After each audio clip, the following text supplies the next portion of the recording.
6 মাস হয়েছে না মাত্র হচ্ছে। আজকে পানির জন্য ওই যে বাসাতে একটা বাচ্চা মারা গেছে। আমি এখন কিভাবে থাকবো এরকম একটা বাচ্চারা না দেখে? সবাই একটু দোয়া করেন। বাচ্চা যে নানু আছে, নানু এসে আপনার দেখে যায় বাচ্চাটা মারা গেছে।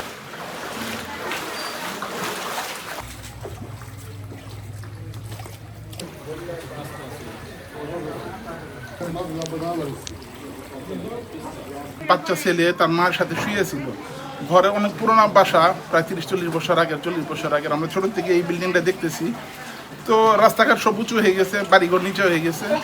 বাচ্চার মা শুয়েছিল, তো বাচ্চা, ছোট বাচ্চা হামাগুড়ি দিয়ে নিচে ফ্লোরে পড়ে গেছে। ফ্লোরে প্রায় হাঁটু পর্যন্ত পানি ছিল। তারপর বাচ্চার মা টের পায় নাই, মারা গেছে। তারপরে মারা যাওয়ার পরে টের পাইছে, তারপর হসপিটাল নিয়ে গেছে, ডাক্তার দ্বারা মৃত ঘোষণা করছে। আজকে পানির জন্য ওই যে বাসাতে একটা বাচ্চা মারা গেছে পড়ে যায়। বাচ্চাটা 8 মাসের। বাচ্চাটা যে যখন ওই যে খাটিতে পড়ে গেছে তখন বাচ্চাটা মারা গেছে। পানি যদি না আসতো তাহলে তো এত বড় ক্ষতিটা হতো না। তো এটা আসলে অত্যন্ত একটা অনাকাঙ্ক্ষিত ঘটনা এবং দুঃখজনক ঘটনা। আমাদের সান্ত্বনা দেওয়ার ভাষা নাই। অতিবৃষ্টির কারণে আমাদের এই অঞ্চলে সবসময় জলাবদ্ধতা তৈরি হয়। ভোর, আমি যতদূর জানি যে ভোর 6টা বা 6:30 পর্যন্ত বাবু জাগনা ছিল, খেলাধুলা করতেছিল। তো তারপরে জলাবদ্ধতা নিরসনের জন্য তারা যে আসবাবপত্রগুলো ছিল এগুলো সরাইছিল। তো তখন বাবু রেখা হয়, তারা ঘুমাই গেছে।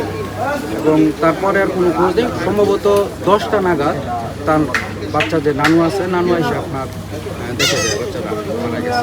এই ধরনের ঘটনা আসলে আমরা কখনোই চাই না। প্রত্যেক মাই সচেতন। এখন মা গভীর রাত্রে ঘুমিয়ে গেছে, শিশুটি 8 মাস বয়স।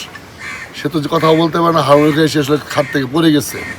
মা তো ওই বাচ্চাটিকে লালন পালনে ব্যস্ত। মা সচেতন, অবশ্যই মা সচেতন। কিন্তু আমি আবারও অনুরোধ জানাবো প্রত্যেকটা পরিবারকেই, যেসব এলাকায় গলিতে পানি উঠে, আমরা দুঃখ প্রকাশ করছি যে কোনোভাবেই এই দায় আমরা এড়াতে পারি না।